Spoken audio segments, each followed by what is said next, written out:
Alistair, a person who I've had great respect for was a gentleman named from Mexico. His name was Hugo Salinas Price.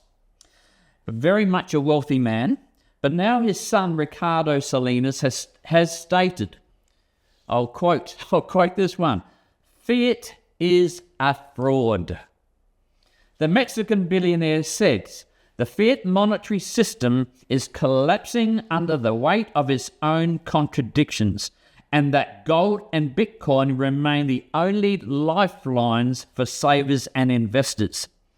Now, I'm not a big Bitcoin. I don't own Bitcoin. I don't believe in it because I like to hold something that is real wealth, right? So I would like to replace Bitcoin with silver. But your comments: are gold and silver the only lifelines left? Yes, I think there are two things that the cryptocurrency crowd ignore. In fact, well, there are more than two, but there are two principal ones which I'd like to mention. The first is that Bitcoin or any other cryptocurrency has no legal standing as money or credit in our current system. So Roman law would have to be overturned. The Roman law that goes back to 448 BC, which first described the difference between full and final settlement and future settlement, the first being money and the second being credit. That would have to change. And I don't see that happening. The second point I would make is that the purchasing power of gold, measured in commodities and prices, is relatively constant over long periods of time. That is what credit ties its value to when you have a gold standard, when credit, if you like, is stable. The problem, I think, with Bitcoin is that there is no stability in the value of Bitcoin.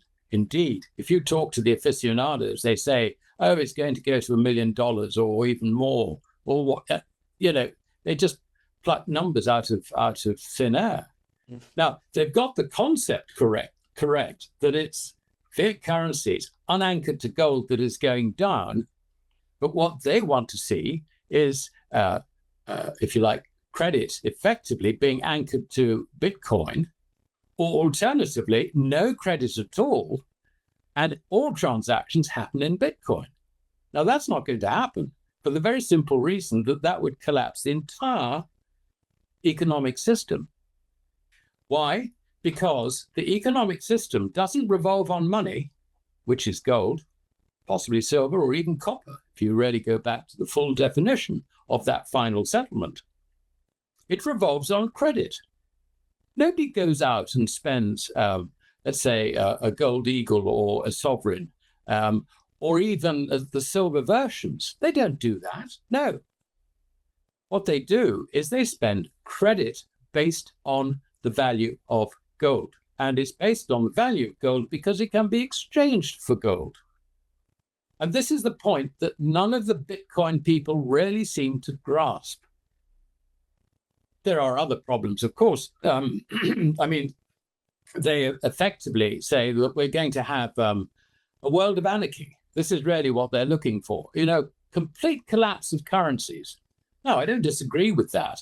But when you have a world of anarchy, are you going to get the electricity to access your mobile or whatever the means of payment, the equipment to transfer your Bitcoin from here to there or wherever? How's that going to work? Well, it's not, is it? No. So there are so many aspects of the Bitcoin story which are unanswered and not addressed. I can only think that if you look back at investor psychology, that this actually has more in common with tulipomania than it has with any serious analysis and understanding of the difference between money and credit and their legal status.